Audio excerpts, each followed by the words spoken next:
Mais uma vez, bem-vindo aqui ao Nossas Letras e Algo Mais. Você, irmão, irmã, amigo, amiga, que está aqui conosco. Esse é o canal para estudo exclusivamente da Palavra de Deus.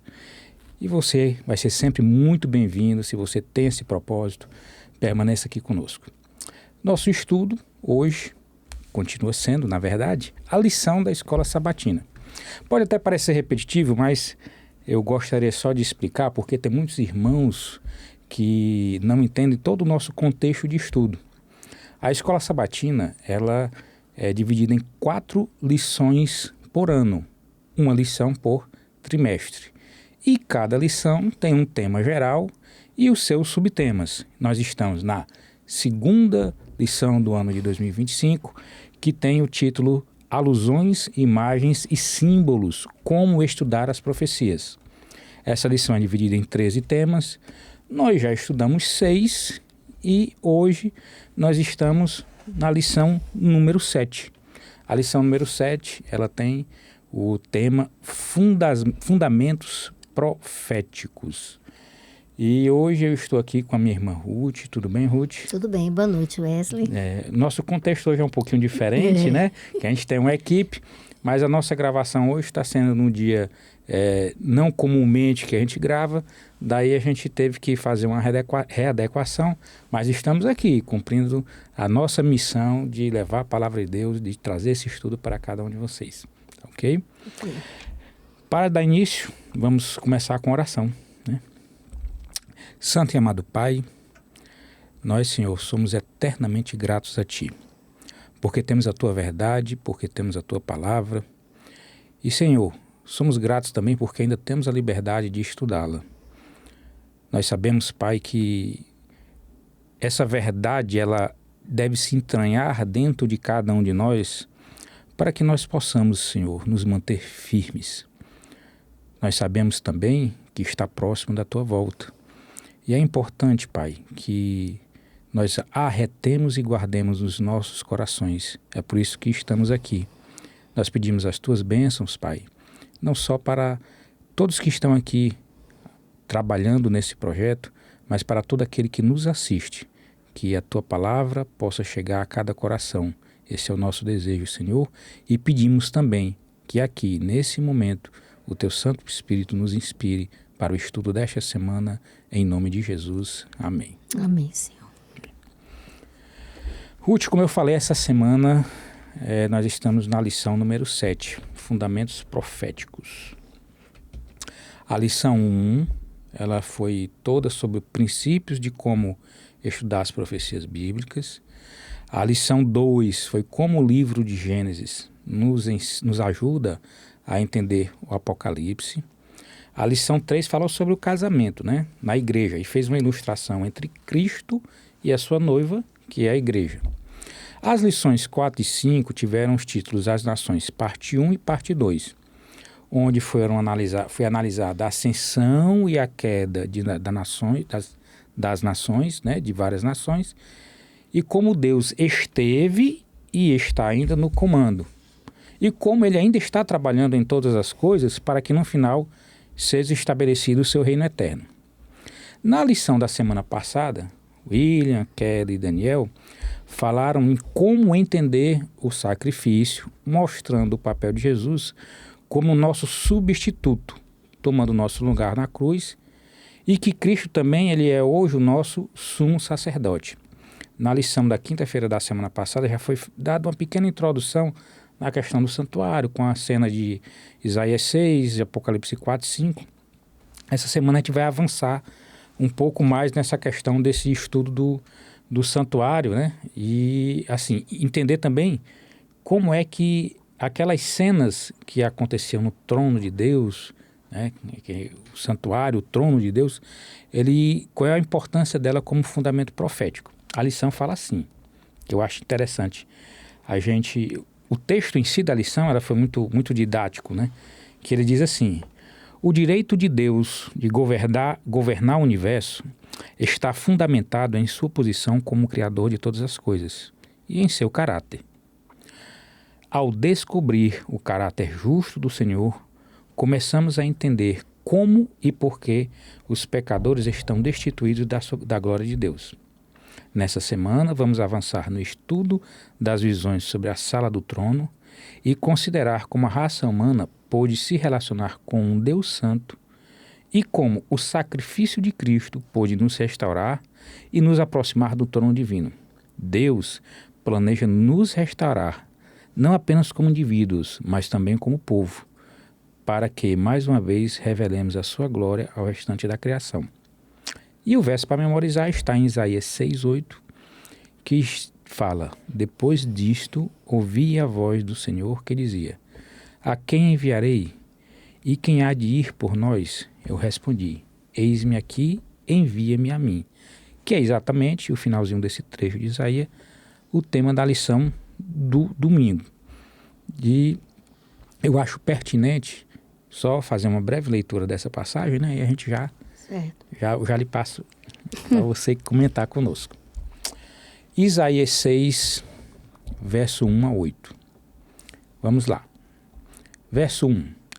No ano da morte do rei Uzias, eu vi o Senhor assentado sobre um alto e sublime trono, e as abas de suas vestes enchiam o templo. Então ela já começa a visão de Isaías mostrando o quê? Ele viu o Senhor assentado num trono. Então ele já teve uma visão aqui do trono de Deus. E continua a visão de Isaías. Serafins estavam por cima dele. Cada um tinha 6 asas, com 2 cobria o rosto, com 2 cobria os pés e com 2 voava. E clamavam uns para os outros, dizendo: Santo, Santo, Santo é o Senhor dos exércitos. Toda a terra está cheia da sua glória. E aqui, fazendo uma pausa, os anjos ali estavam diante da glória de Deus, né? Tanto que diz, Santo, Santo, toda a terra está cheia. Uma categoria, né? Uma categoria. Porque ali junto com ele no trono só poderia ficar os serafins e os querubins. Que é o que a gente vai ver mais adiante. Complementando, Isaías 6:4, as bases do limiar se moveram à voz do que clamava, e a casa se encheu de fumaça. E aí Isaías vem e diz: então disse eu, ele diante da glória de Deus, Isaías diz: então disse eu, ai de mim, estou perdido, porque sou homem de lábios impuros, habito no meio de um povo de impuros lábios, e os meus olhos viram o Rei, o Senhor dos Exércitos. Então um dos serafins voou para mim, trazendo na mão uma brasa viva, que tirara do altar com uma tenaz. Com a brasa tocou a minha boca e disse: eis que ela tocou os teus lábios. A tua iniquidade foi tirada e perdoado o teu pecado. Depois disto ouvi a voz do Senhor que dizia: a quem enviarei? E quem há de ir por nós? Disse eu: eis-me aqui, envia-me a mim. E a lição diz assim: Isaías sabia que o pecado destrói, pois o salário do pecado é a morte. E ela faz uma pergunta: qual foi o resultado do encontro de Isaías com Deus e por que ele é tão importante? Um dos fundamentos em profecia é Deus se revelar, né? Desde a lição número 1 vem sendo dada essa ênfase, né? Na verdade, em tempos difíceis, a voz profética vem sempre lembrar o povo que o Senhor está no controle e Ele tem a soberania. Quando Deus diz para Adão e Eva, para eles não comerem daquele fruto, porque eles conheceriam o mal, é porque eles passariam a experimentar as consequências também do mal. Deus sabe quem é Satanás, Deus sabe que ele é capaz de fazer. E Deus sabe que ele não é um inimigo tão simples. Porque ele era antes lá no trono dele. Ele atuava ali entre os serafins. Ele era um querubim, né? Essa experiência de Isaías, Wesley, ela na verdade, ela se assemelha muito com a experiência de Ezequiel e de João. Eles não apenas contemplaram uma visão celestial, eles viram o rosto de Deus. O rosto que Deus teve cuidado que Moisés não visse, mandando Moisés se esconder numa frecha para que ele ficasse de costa, Moisés, quando a presença de Deus se aproximou, ele se joga no chão, o rosto no chão, e ele dá aquelas expressões de louvor a Deus por temor a Deus. Mas tem uma figura aqui interessante nessa passagem de Isaías que você leu, que é quando o serafim pega uma brasa de fogo. O que é essa brasa de fogo? O que é que você entende? Eu entendo que o fogo, na verdade, ele purifica, né? Purifica. Quando a Bíblia se refere a fogo, ligada à presença de Deus, é o Espírito Santo. Sim. Você vê lá em Atos, quando ele vai derramar o Espírito Santo, como é que diz lá em Atos 2? Vamos ver lá? Sim. Rapidinho aqui. Eu vou já chegar na sua pergunta que você fez. Ou Atos 2. Atos 2. O que ele diz aqui? Verso 1. Ao cumprir-se o dia de Pentecostes, estavam todos reunidos no mesmo lugar. De repente veio do céu um som como de um vento impetuoso e encheu toda a casa onde estavam assentados. E pareceram distribuídas entre eles línguas como de fogo. Eles continuaram o mesmo? Não. Eles tiveram a vida transformadas. Lá na experiência de Isaías, com essa brasa de fogo, foi a mesma ação do Espírito Santo. Ele, quando vem em nós, a gente nunca mais é o mesmo.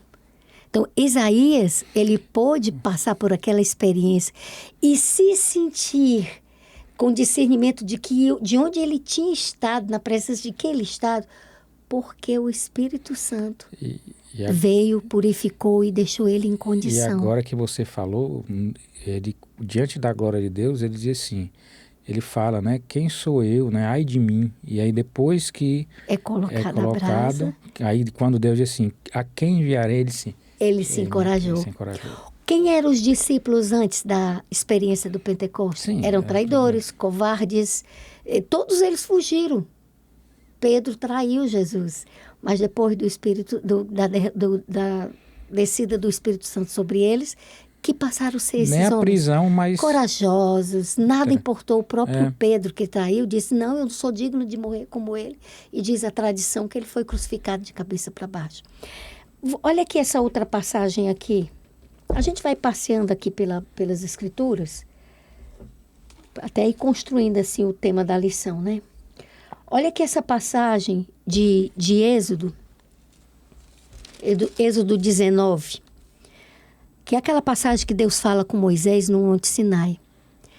E Deus, ele sai, rapaz, desse lugar santo dele e desce aqui nessa terra. Aqui nós estamos vendo a presença física de Deus se manifestando para um povo totalmente educado como escravo, sim, numa mentalidade de escravo. E Deus, na santidade, na onisciência, na grandeza dele, ele vem se encontrar com esse povo, que ainda não tem nem discernimento de quem ele é. E por essa consciência de Deus, o que é que ele diz para Moisés? Moisés, diga para o povo que 3 dias antes se purifique. Faça parte dele. Porque, claro, quem purifica é o Espírito Santo. Por mais que tivesse todo mundo limpinho, bem asseado, não estava ninguém em condição de estar na presença de Deus. Tanto é que ele diz assim, ninguém toque na montanha que eu vou descer. Nem mesmo os animais. Porque quem tocar será apedrejado. Porque Deus já estava o quê? Educando esse povo para a presença da santidade dele. Aí ele orienta tudo, né? Lá no verso 19, depois de dar toda aquela orientação, diz assim, ao amanhecer do 3º dia, houve trovões e relâmpagos e uma espessa nuvem sobre o monte, e muito forte clangor de trombeta, de maneira que todo o povo que estava no arraial fez o quê? Se estremeceu. E Moisés levou o povo para fora do arraial ao encontro de Deus e puseram-se ao pé do monte. Ali estava o monte. O povo estava ao redor. A gente vai entender toda essa simbologia até os dias de hoje, até o Apocalipse, quando fala da Nova Jerusalém. Aí ele diz assim, todo o monte Sinai fumegava, porque o céu descera sobre ele em Fogo. Então estava toda a divindade ali representada. Estava Pai, estava o Espírito Santo e estava Jesus Cristo. Deve ter sido algo assim extraordinário. Aí, Wesley, eu pensando nessa semana, eu disse, meu Deus, quem é nós para que o Senhor se lembre de nós? Como que pode um ser tão grande, que foi tantas vezes traído na fidelidade humana, todo esse processo que a gente viu até aqui na história da humanidade, o homem quebrando a aliança com Deus e Deus se mantendo ali fiel. Eu ouso pensar que Deus, ele tem motivações próprias para nos amar, sabe? Para nos perdoar, para nos dar do seu amor, da sua bondade, porque nenhum de nós merece. Se nós fizermos uma pequena comparação dentro da nossa limitação, como pais, né? A gente dimensionar um amor... Exatamente. Que... É na minha relação com os meus filhos que eu percebo isso. Exatamente. Então a gente dimensionar talvez o que para Deus como... que a gente não tem a menor condição de tentar compreender. Não dá. O tamanho do amor dele, não dá para você compreender esse amor, mas dá para a gente pelo menos experimentar um pouco do que ele é quando a gente tem essa relação com o filho. Não é verdade? Exatamente.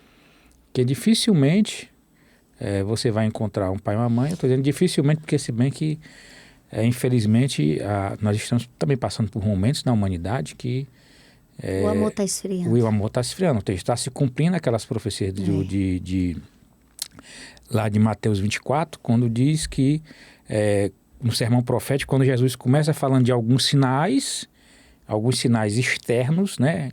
Guerras, rumores de guerras, ele fala de pestes e tudo, mas ali são sinais que sempre aconteceram, entendeu? Mas ele diz assim, mas isso não é o fim. Não é o fim. Isso é o princípio das dores. Aí ele começa a falar da condição humana. Quando ele deixa de olhar para os sinais e começa a falar da condição humana, que aí ele vai falando de como o homem vai se relacionar com o homem. E ele diz, o amor de quase todos esfriará. Aí lá ele diz assim, está chegando o fim. Está chegando o fim. Então a condição humana é essa.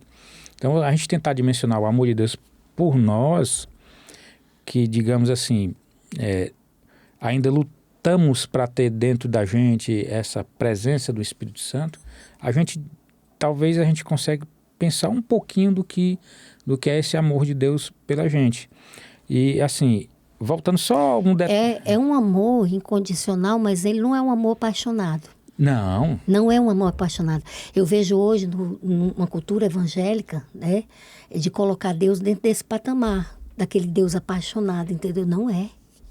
Muito pelo contrário, Deus nos convida a ter com Ele um relacionamento de um culto racional. Isso. Entendeu? Amar a Deus de uma forma tal que a gente entenda o silêncio de Deus, a negativa de Deus, a concessão de Deus, como reflexo, como indícios, como certeza de quem Ele é.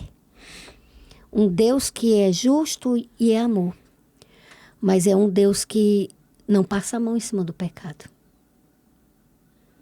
Entendeu? Não passa a mão por cima do pecado. Então, quando, na verdade, ele vem nessa fidelidade dele, é também um compromisso que ele tem com ele mesmo. Porque há um conflito cósmico em jogo, onde há um ser que foi criado por ele, que estava no trono dele, que questionou o caráter dele e que conseguiu arrebatar uma terça parte do exército celestial, chegou aqui na Terra e, embora o ser humano instruído, conseguiu convencer a humanidade a respeito da possibilidade da humanidade se exaltar tanto a ponto dela poder chegar a ser como Deus. E, infelizmente, nós hoje pagamos pela queda do primeiro casal, mas que a gente não pode culpá-los, porque a gente também tem as nossas escolhas e dentro do nosso livre-arbítrio, a gente comete Sim. os nossos próprios, a nossa própria rebelião, a nossa própria transgressão. Então, quando Deus faz esse convite aos profetas, quando ele atrai homens para falar com ele, Deus sabe da limitação desses homens. Mas quando o ser humano diz sim, aí Deus começa a trabalhar. Agora, para você ter uma ideia, abre aí a tua Bíblia em Lucas. Deixa eu ver se eu me lembro aqui. Me vê agora esse verso, essa experiência com Pedro. Lucas, eu acho que é Lucas 5. 5:8. 5, não, 5, Eu acho que eu já sei a experiência que você vai dizer. Após aquela pesca. Sim, Lucas sim. 5:8. Pronto. Pois, olha, lê aí. Você estudou só... na sua casa, eu estudei na minha, mas eu vou ter Você fez essa aqui. conexão? Eu fiz Olha Lucas 5:8, entendeu? Me veio agora. E também 18:9, que é aquela parábola do fariseu e do publicano. Aqui, vamos ler aqui Lucas 5. Que a gente está a gente está passeando pelas páginas. Porque na verdade, eu vou até só para, antes da gente fazer a leitura, eu até peguei e dentro do meu estudo eu botei a seguinte observação, que o contexto dessa passagem de Isaías, que contexto é esse?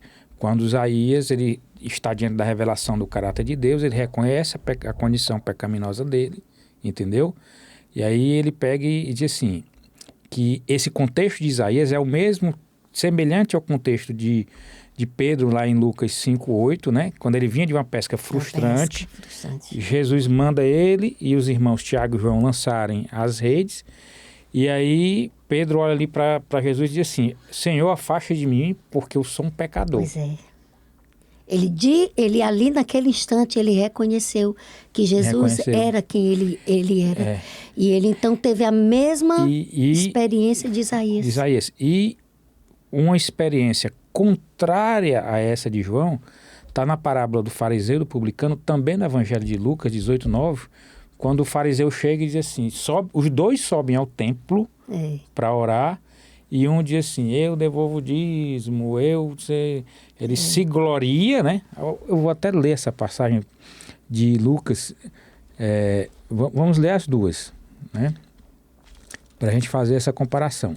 5:8, né? E aí já fiz o contexto dela, né? Mas assim, Jesus estava pregando a multidão junto ao lago de Genezaré, viu 2 barcos junto à praia, mas os pescadores, havendo desembarcado, lavavam as redes. Então um dos barcos, que era o de Simão, pediu-lhe que o afastasse um pouco da praia, e assentando-se ensinava do barco as multidões. Quando acabou de falar, aí eu vou passar mais adiante.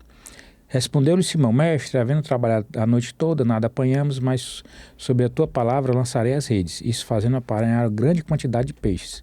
E rompiam-se-lhes as redes, né?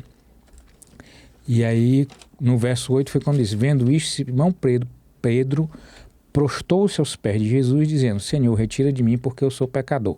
Aí vamos ver uma atitude contrária. No mesmo Evangelho de Lucas, aí você vai para o capítulo 18, parábola do fariseu e publicano. Quando os dois sobem ao templo, aí o fariseu diz assim, orava de si para si mesmo. Para si mesmo. Ou seja, ele estava ali diante do templo, mas ele tem uma atitude completamente contrária. E aí diz, ó Deus, graças te dou, porque não sou como os demais homens, roubadores, injustos, adúlteros, nem como este publicano, jejuo 2 vezes por semana, dou o dízimo de tudo quanto ganho, entendeu? Então, assim... Só coisas que não são erradas em si mesmo. Sim. Né? Mas não é através delas. Não é através delas. E o que está motivando, né? Agora, Wesley, olha, a parte de segunda e de terça-feira, a gente pode juntar porque elas fazem menção à sala do trono. Sim. E eu acho que tem muita coisa que a gente pode explorar aqui. Eu queria... bota aquela mensagem, aquela imagenzinha que tem... Coloca aí essa, que tem pode botar a primeira? A visão do trono divino destaca atributos únicos de Deus, revelando sua majestade e dignidade. A gente pode ver na questão da santidade, autoridade, justiça e glória. Esses atributos nos convidam a reconhecer a grandeza de Deus e a adorá-lo com reverência e submissão. Pode passar para a próxima. Aí, olha a simbologia e olha como é que acontecia no passado. E o que eu achei mais interessante foi o formato em que ficou isso.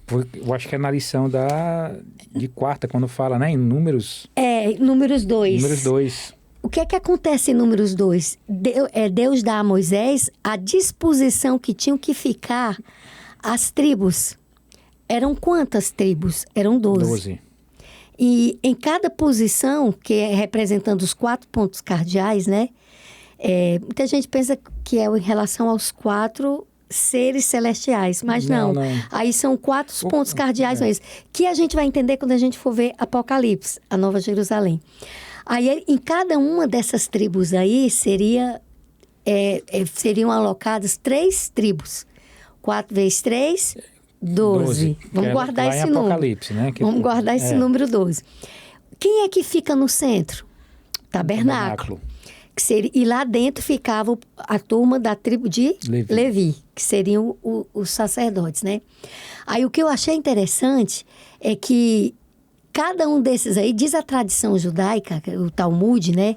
Que Talmud é a literatura hebraica que comporta os textos sagrados da tradição oral que eles colocaram escrita, né? Aí vem as Mishnahs, que são os comentários, né, que eles fazem. Então, diz a tradição que cada uma dessas tribos, elas tinham um estandarte. E é a tradição, a Bíblia não diz. Sim. A tradição diz que, por exemplo, a tribo de Rubens, o estandarte dela, da bandeira, tinha um homem. A tribo de Efraim, né? Que a Bíblia se refere muito a Efraim, mas muitas vezes está se referindo a Israel, que era o reino do norte, sim, né? Mas aí ainda não estava dividido o reino, estavam ainda se organizando, né? O símbolo era a vaca, né? O boi, né? O boi. Judá era o leão e a tribo de Dan, a águia.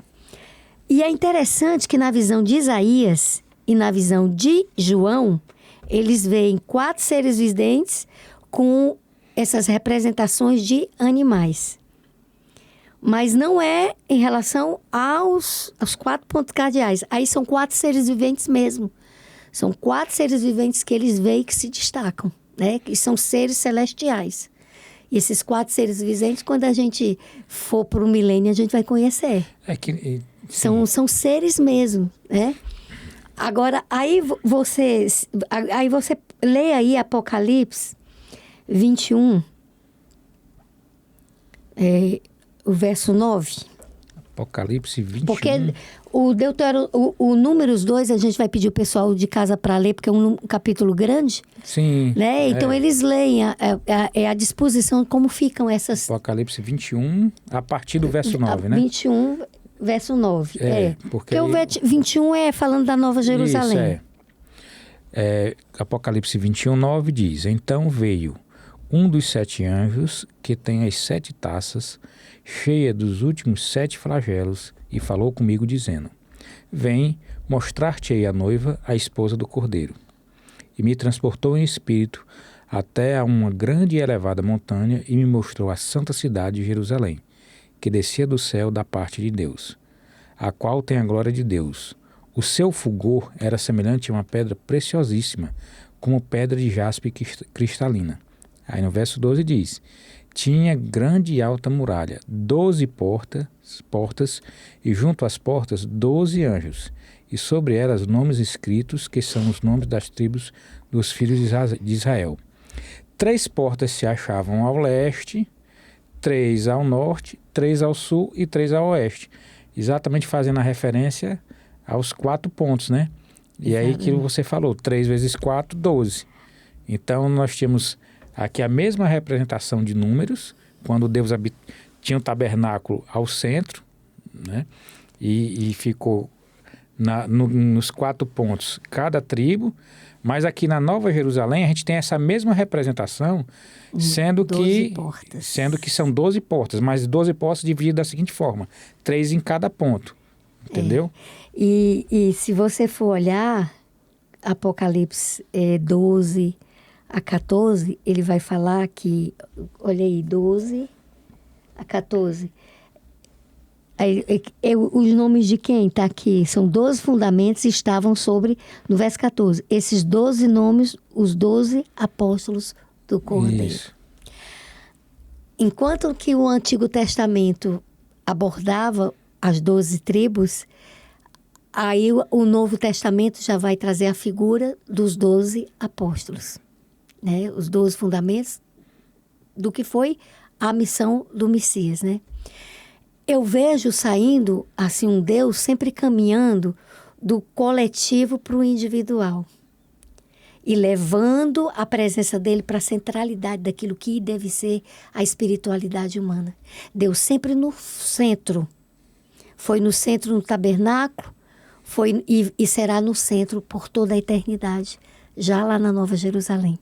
João, quando vê a visão, ele diz assim, eu não vi nenhum templo. Porque ele contemplou a sala do trono como já sendo o próprio templo em si, devido à presença do Pai. Sim.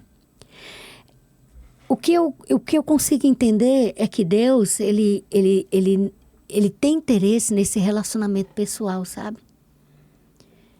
Porque ele sai, você vê que ele sai da nação de Israel, vai para as tribos, das tribos ele vai...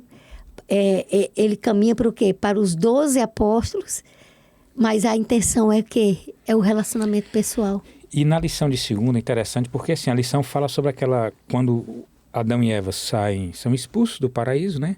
E Deus bota o quê? Bota 2 querubins para guardar ali a porta com espadas flamejantes. E ele diz assim, olha, para guardar, para que vocês não também tomem da árvore da vida. Não é isso? Exatamente. Então, o que é que acontece?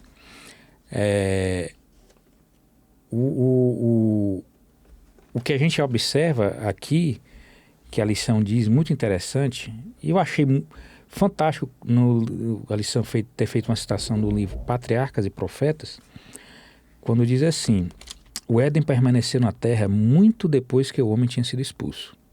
Por um prolongado período foi permitido à raça decaída contemplar o lar da inocência, cuja entrada era vedada pelos anjos vigilantes.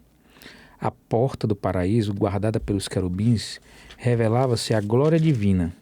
Adão e seus filhos iam ali para adorar a Deus. Ali renovaram seus votos de obediência àquela lei cuja transgressão os havia banido do Éden.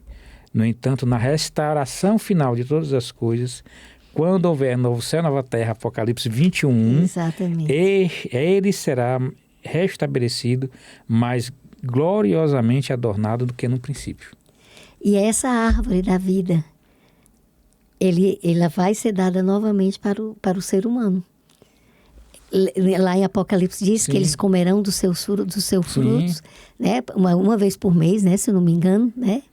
Uma vez por mês, e eles terão a eternidade. Quer dizer, aquilo que foi perdido, que nos foi roubado, né? Pela sedução, pela tentação, pela maldade, pela rebelião, pela crueldade de Satanás, né? Foi garantida de volta por Jesus. Wesley, aqui tem uma pergunta que diz assim, qual a tarefa dos querubins, já que você está abordando isso daí, né? Era impedir realmente, porque eu sabia que se não botasse aquela proteção, o ser humano ia querer entrar, invadir, para poder Hoje você vê a loucura do ser humano fazendo de tudo para conseguir a eterna juventude, né? Então você imagine na revolta e na rebeldia do ser humano, se não iam querer tentar entrar. Tanto é que ele recolheu. A Bíblia diz que o jardim com o dilúvio foi recolhido, né? A árvore da vida vai ser novamente restabelecida como direito para nós, direito adquirido por Jesus. Jesus adquiriu esse direito. Agora, tem uma pergunta aqui No finalzinho, no último parágrafo, não é nenhuma pergunta, diz assim: os querubins são associados à presença de Deus, especialmente ao seu trono, lugar em que em seu nome é proclamado.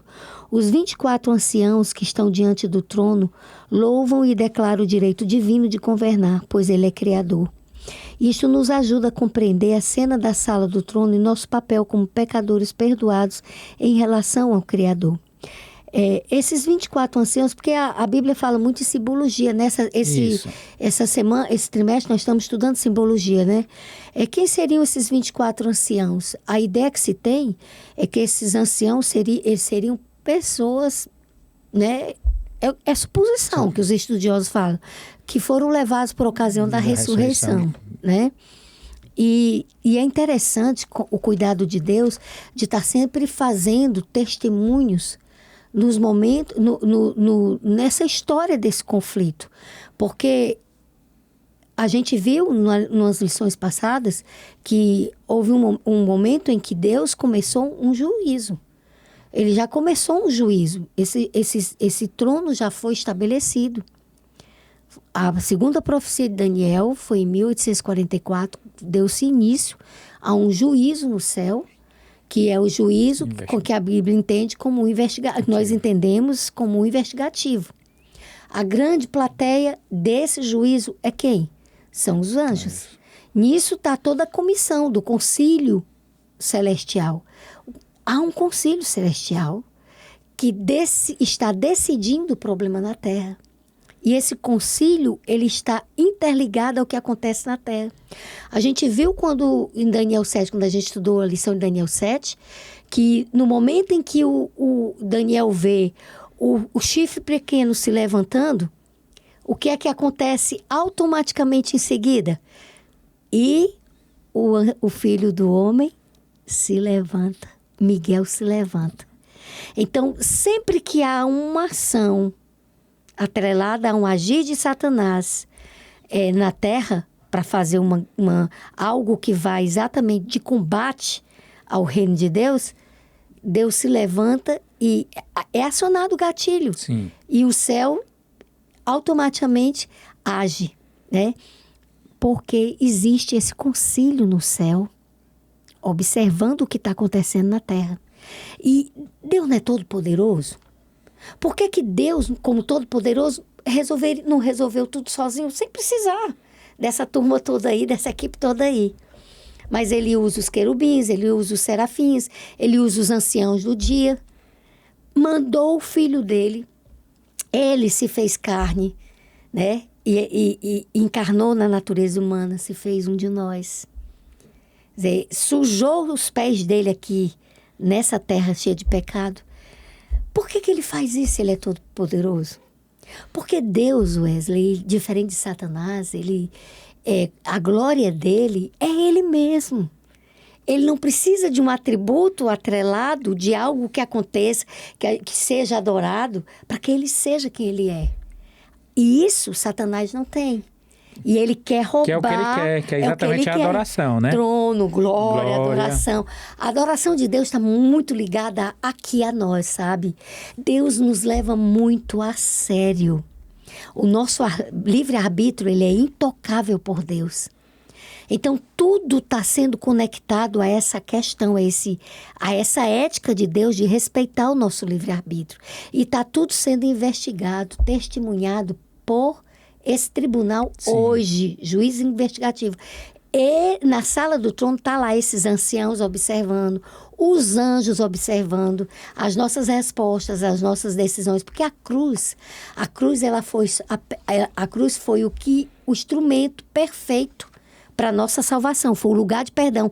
Era o que era lá, aquele momentozinho do altar, onde o animalzinho era sacrificado. Mas depois dali, o que é que acontecia? O sacerdote entrava dentro do templo, dentro do tabernáculo, e lá no templo lá dos judeus, já quando tinha o templo físico, né, depois de Salomão, entrava dentro do templo, pegava aquele sangue do cordeirinho, ia lá no incenso, ante aquela cortina, aspergia o sangue do cordeirinho na cortina, né, e fazia aquela oração de intercessão. Simbolicamente, é o que Jesus está fazendo hoje, pecando, pegando todos as nossas orações, dos que estão vivos hoje, né? Que quem morreu, morreu. É de quem está vivo. Intercedendo por quem está vivo por conta do tempo da graça. Mas assim como no templo, olha a simbologia. Aqui na terra, no templo, o véu se rasgou quando Jesus morreu e se abriu para que o ser humano, você, com todos os nossos pecados, a gente pudesse se aproximar diante de Deus e orar. Mesmo sendo quem nós somos. Deus não vai olhar para a nossa imundície. Ele vai olhar para quem? Para a justiça de Cristo.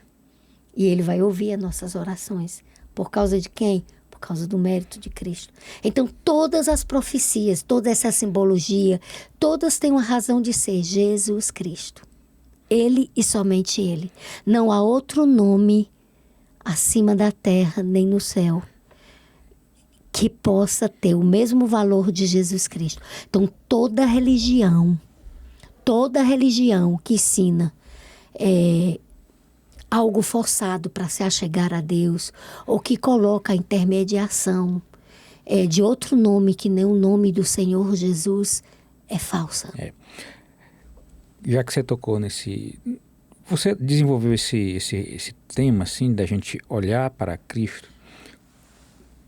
A lição de texto, ela fez uma pergunta, sabe? Sobre aquela questão da visão de Ezequiel, de Isaías, de Apocalipse, perguntando que semelhanças existem nessas passagens. A gente não vai ler, você em casa pode fazer essa leitura. Ezequiel 1, de 4 a 14, Isaías 6, de 1 a 6, Apocalipse 4, de 1 a 11. Mas, basicamente, além das semelhanças que são a questão da presença dos querubins, né, nessas passagens, tem também uma coisa que em Apocalipse 4:11 que não tem nas outras duas, que é a presença dos 24 anciãos. E aí, o que é que justifica a presença desses 24? Aí você vai lá para Apocalipse 5. Pula Apocalipse 4 e vai para Apocalipse 5. E Apocalipse 5, vou fazer... Antes do derramar do Espírito Santo. Derramar do Espírito Santo. Apocalipse 5:1 diz assim, vi na mão direita aquele sentado no trono, um livro escrito por dentro e por fora, de todo selado com 7 selos. Vi também um anjo forte que proclamava em grande voz: quem é digno de abrir o livro e lhe desatar os selos? Ora, nem no céu, nem na terra, nem debaixo da terra, ninguém podia abrir o livro, nem mesmo olhar para ele. E aí João dizia: e eu chorava muito, porque ninguém foi achado digno de abrir o livro, nem mesmo de olhar para ele. Todavia, um dos anciãos me disse: não chores. Eis que o leão da tribo de Judá, a raiz de Davi, venceu para abrir o livro e os 7 selos. Aí vou pular para o 9, que diz, Apocalipse 5:9. E entoava um novo cântico dizendo: digno és de tomar o livro, de abrir-lhe os selos, porque foste morto, e com teu sangue compraste para Deus os que procedem de toda tribo, língua, povo e nação.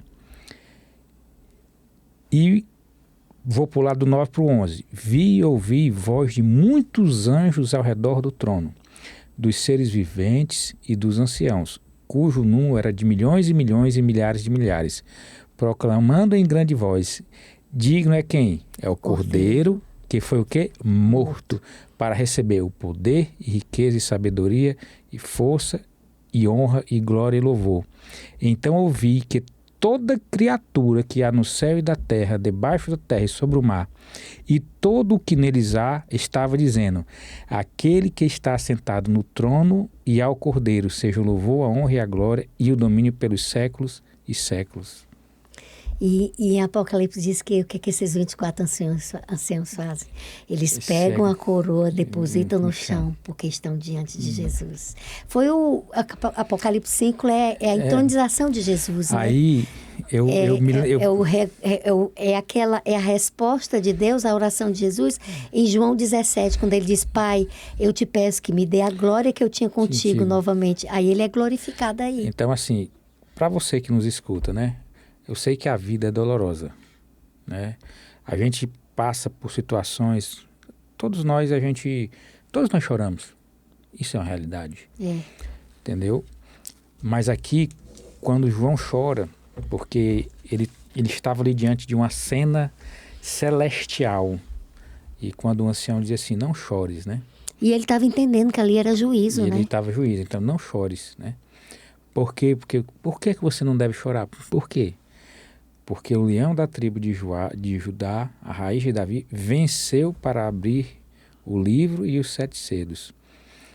Né? Porque foste morto e com seu sangue compraste para Deus os que procedem de toda tribo, língua, povo e nação. E Provérbios 11:3 diz, o fruto do justo é a árvore da vida. O fruto do justo é a árvore da vida. Então, Jesus se identifica como a videira. A videira. A videira. Entendeu? É. Ele se identifica também como a vida. Eu sou a vida. Então, aquela árvore não deixa de ser uma simbologia da eternidade que Jesus, que através dele, nós vamos conseguir de volta. Amém. Tudo que tem na Bíblia, tudo que tem, ela traz um significado, sabe? E o significado mesmo, a centralidade da fé, da religião, ela está em Jesus. É somente nele. Então, é para acreditar que é pela graça. É para acreditar que fomos salvos por ele. Que o sacrifício que ele fez foi um sacrifício capaz de nos dar a salvação. Agora, como eu estava dizendo, Deus nos leva muito a sério e ele nunca vai nos obrigar a estar com ele. Então, Isso. Qualquer forma de religião que apregoe que a graça é irresistível, que é pelas obras, ela está indo na contramão. Não, assim, ó, a lei ela revela o caráter de Deus, certo? Mas ela revela não só o caráter de Deus, ela revela também o pecado, né? Mas aí eu vou para Efésios 2:8 que diz, porque pela graça sois salvos. Mediante o quê? A fé. Isto não vem de vós, é dom de Deus. Não de obras, para que ninguém se glorie. Isso daqui a gente tem que reter na mente da gente, porque infelizmente ainda há no meio cristão muito pensamento de que você é salvo pelas suas obras, né? Elas são importantes, elas são... Na verdade, elas revelam. Elas são testemunhas da sua fé. Isso. Né? Porque não vai ser natural uma pessoa aceitar a soberania e a autoridade de Deus na sua vida, ter a presença do Espírito Santo e ser uma pessoa que vive para fazer maldade com o outro, que para fazer maquinação, né? A presença do Espírito Santo, ela gera em você a moral e a ética de Deus. Né?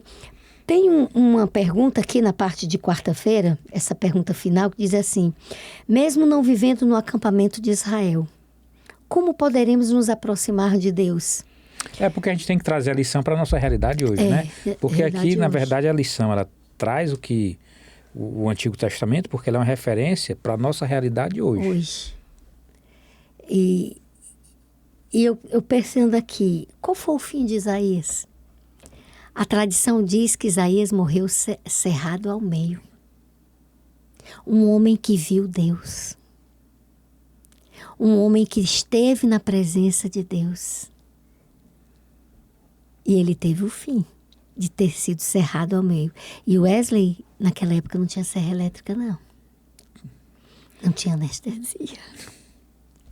Aquele homem foi cerrado devagarinho ao meio. Pedro foi crucificado como foi Jesus. Então, aceitar Jesus como nosso Salvador não é confortável, não. Entendeu? Não é confortável, não. Essa história de teologia da prosperidade é você realmente entronizado no seu coração. É você sendo o Senhor da sua vida. Onde você mede o teu sucesso, a tua religiosidade, ou mesmo na presença de Deus pela fartura e pela riqueza.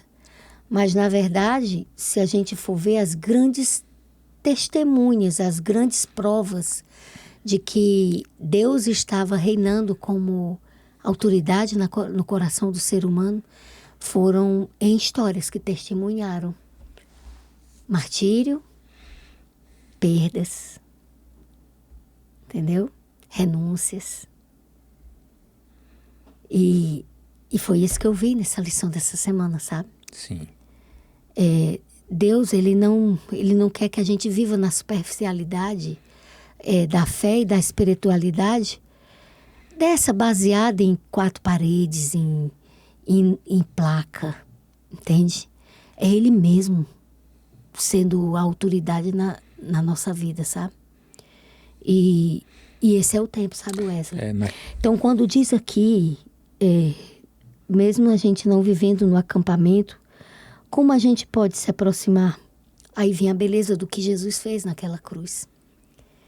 Que o véu mesmo se rasgou no meio. De cima para baixo. Não foi uma ação humana. Não foi ação humana. Não foi. Então, o Deus que desceu na montanha... O sumo sacerdote viu o véu se rasgar de cima para baixo. Ele viu que é como se fosse a mão de Deus fazendo isso daqui. Aquilo era um juízo para ele. Foi um juízo para ele. E a gente não deve pensar assim, a gente tem que começar a se autoavaliar, sabe? E ver o que é que a gente está fazendo de fato com tudo isso que a gente sabe, Wesley? O que é que eu estou fazendo com tudo isso aqui que eu sei? Até porque, já passando para a lição de quinta, que tem o título A Queda de Lúcifer, muita gente ainda tem a ideia de achar que Deus criou o mal. Mas Deus não criou o mal. Tanto que em Ezequiel 28, se a gente for fazer a leitura de Ezequiel, vai dizer que tu eras perfeito, os teus caminhos, desde o dia que foste criado. Ele criou perfeito, como ele criou perfeito o ser humano. Até que se achou o quê? Iniquidade em ti. Aí quando você vai para Isaías 14, que é uma comparação com Ezequiel 28, né? Vamos aqui para Isaías 14... Você vai para a descrição dele, né? O que vai para a descrição dele. E aí, Isaías 14, né? Como caíste do céu, ó estrela da manhã, filho d'alva. Como foste lançado por terra, tu debilitavas as nações. Tu dizias no teu coração, né? Eu subirei no céu, acima das estrelas de Deus, exaltarei o meu trono, e no monte da congregação me assentarei nas extremidades do norte. Subirei acima das mais altas nuvens e serei semelhante ao Altíssimo, né? E aí você vê o que, aonde foi que, qual é a origem do mal? É nele. Por isso que o movimento é inverso. Quando você quer andar no pecado, você se ergue, você se exalta, você se coloca em patamar alto. Mas quando você aceita Deus, a autoridade de Deus, e aceita Jesus Cristo como seu Salvador, o efeito é inverso. Você se dobra, você se ajoelha. Foi isso que Daniel fez. E ele enfrentou uma cova, a cova dos leões. Independente, ele poderia ser... Ele foi jogado ali. Eu acredito que Daniel pensou nas duas possibilidades. Eu posso ser morto pelos leões, mas Deus também pode me salvar se Ele quiser me usar ainda nesse tempo. Ele era um homem idoso já, né? Ele já tinha tido as visões. Ele já sabia o que é que ia acontecer. Então, ele sabia que o Messias não ia vir no tempo dele. Tanto é que ele não fez nem questão de voltar para Nova Jerusalém. Lá para Jerusalém, que estava sendo reconstruída, né? Ele preferiu ficar lá. Porque ele sabia que não ia ser naquele tempo. Ele ia morrer, né? Então, e mesmo assim, ele foi jogado naquela cova com aqueles leões. Assim como aqueles 3 jovens foram jogados naquela fornalha. E o que é que eles disseram? Rei, ainda que o fogo nos mate, nos queime, que seja feita a vontade de Deus. Então, quando um cristão... Porque aqui a pergunta para voltar para o que você está dizendo, era o que a gente não está na presença do templo visível hoje, né? Sim. Mas como é que a gente se aproxima dele? Não tem outro caminho, a não ser uma comunhão com ele, que é orando, lendo a palavra, procurando entender qual é a vontade de Deus para a nossa vida. Porque qual é a espada? A palavra diz, a Bíblia é entendida como uma espada que penetra juntas e medulas, vai até na essência da alma e faz a transformação que precisa acontecer. Foi isso que aconteceu com os apóstolos, foi isso que aconteceu com Isaías, foi isso que aconteceu com cada um daquelas pessoas que entregaram as suas vidas em martírio ao longo da história, né, do povo de Deus. Aí a gente vai para sexta-feira. Lá tem uma pergunta aqui na última, né, que é já marchando para a nossa conclusão aqui de hoje. Na segunda pergunta, de sexta-feira, diz assim: João Batista desempenhou o papel dos serafins. Era uma lâmpada que iluminava. Ele foi o precursor de Cristo, anunciando a primeira vinda do Messias. Como o povo de Deus dos últimos dias desempenha um papel profético semelhante? Eu não vejo outra resposta a não ser na profecia de Malaquias 4, 5, 6, quando ela fala do terceiro Elias. Então, a gente tem que se entender hoje como o terceiro Elias. Não num pensamento triunfalista, exclusivista, nós somos adventistas, porque a essência da nossa missão, como se entendendo como povo remanescente, é a mensagem, a reparação de brechas, chamar a atenção da cristandade para a vigência dos 10 mandamentos, chamar de volta o 4º mandamento, que é um mandamento que evoca Deus como Criador, porque está lá em Apocalipse 14. Os que têm a fé em Deus e guardam os mandamentos. Então, é muito mais do que os 10 mandamentos. Não se guarda 9, se guarda 10. Se guarda 10, mas é muito mais do que os 10 mandamentos. É o reconhecimento dele como o grande Criador, como resgatador, como Salvador. Você entende? E a gente só chega a esse nível de compreensão quando a gente entende o temor a Deus. E nós que temos essa mensagem, a gente tem que chamar a atenção do povo novamente. Sim. O autoclamor é esse. Voltem-se para a palavra de Deus. Enxergue que nem um tio, nem um jota será tirado. E a palavra de Deus está lá, diz que será amaldiçoado aquele que faz deturpação do livro. E né? Aqui eu faço uma advertência, Ruth, do seguinte: o orgulho foi o pecado original. A gente viu aqui na passagem de Isaías que eu acabei de ler, né? Entendeu? Que o orgulho foi o pecado original. Mas a gente vai para Filipenses 2,5 e a gente vê o quê? O contrário do que era o orgulho. Exatamente. E a gente tem que ter muito cuidado, principalmente com o orgulho espiritual. E qual é o fruto do Espírito? Entendeu? São aqueles 9, né? Isso, Filipenses 2,5 diz, tende em vós o mesmo sentimento que houve também em Cristo Jesus.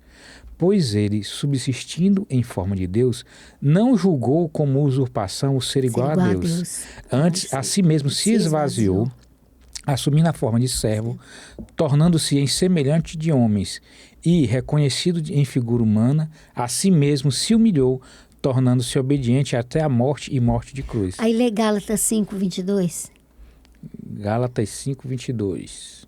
Depois que Paulo fala dos frutos da carne. Sim. Né? Você quer saber se você está andando na companhia de Deus, você olhe Gálatas 5:22 e olhe também os frutos da carne para ver o que é que se tem. Né? E se você está mesmo com o Espírito Santo, porque olha quais são as características. Mas o fruto do Espírito é amor, alegria, paz, longanimidade, benignidade, bondade, fidelidade, mansidão, domínio próprio. A gente tem que todo dia olhar isso. Sim. E dizer, Senhor, dá-nos isso. Porque isso é a revelação da presença do Espírito Santo em nós. E os que estiverem nos últimos dias, que antecederão a volta de Jesus, serão aqueles que estarão com esse Espírito. Que estarão andando assim. Então, que Deus nos ajude a entender que ser povo remanescente é o povo que vai...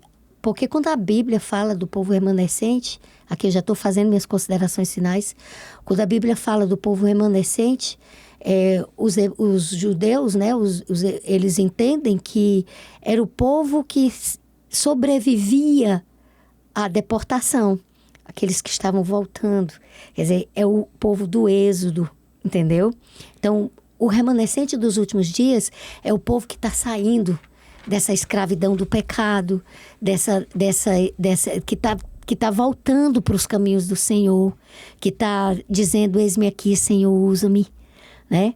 Então, antes de pensar no orgulho espiritual, no orgulho que você está dizendo, de se achar o povo remanescente, por isso você é a cereja do bolo, porque entendeu? eu tenho um cargo e aí eu tenho que andar de branco. Porque eu sou adventista, eu sou o povo remanescente, tem nada a ver.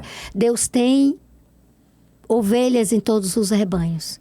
O princípio é esse daí. Isso. E o princípio é, Senhor, purifica-me. Dá-me o teu espírito para que eu possa dizer, eis-me aqui. Amém. É isso. A gente convida você, né, a continuar com nossos estudos. Você comenta, você compartilha o nosso vídeo. E vamos estar aqui na próxima semana, mais uma vez, com o tema Nos Salmos, parte 1. Nosso convite é para que você permaneça conosco. Ruth, você poderia orar? Assim. Querido Jesus, muito obrigada, Pai amado, porque o Senhor nos deixou a Tua palavra para que pudéssemos, Senhor, ser instruídos, como o Senhor disse através do profeta Jeremias, Senhor, que na nova aliança não seria mais o outro que nos instruiria, mas Tu mesmo, através do Teu Santo Espírito, nos instruiria, Senhor, nos mostrando qual é a Tua perfeita e santa vontade, Pai amado. Obrigada por esses momentos de reflexão. Te pedimos que o Senhor abençoe a equipe que está aqui, Senhor, os meninos que estão nos bastidores, dando-nos apoio, Senhor, técnico, assim como a mim, a Wesley e a toda a equipe do Nossas Letras, Pai amado. Que o Senhor continue nos usando para a Tua honra e para a Tua glória. Dá-nos sempre, Senhor, a consciência de que o Senhor pode nos usar, mas que precisamos, Pai querido, nos colocar em Tuas mãos, nos humilhar, nos enxergar como somos. Usa-nos, Pai, é só o que Te dizemos. Usa-nos para a Tua honra e para a Tua glória. Em Teu santo nome, Jesus. Amém. Amém.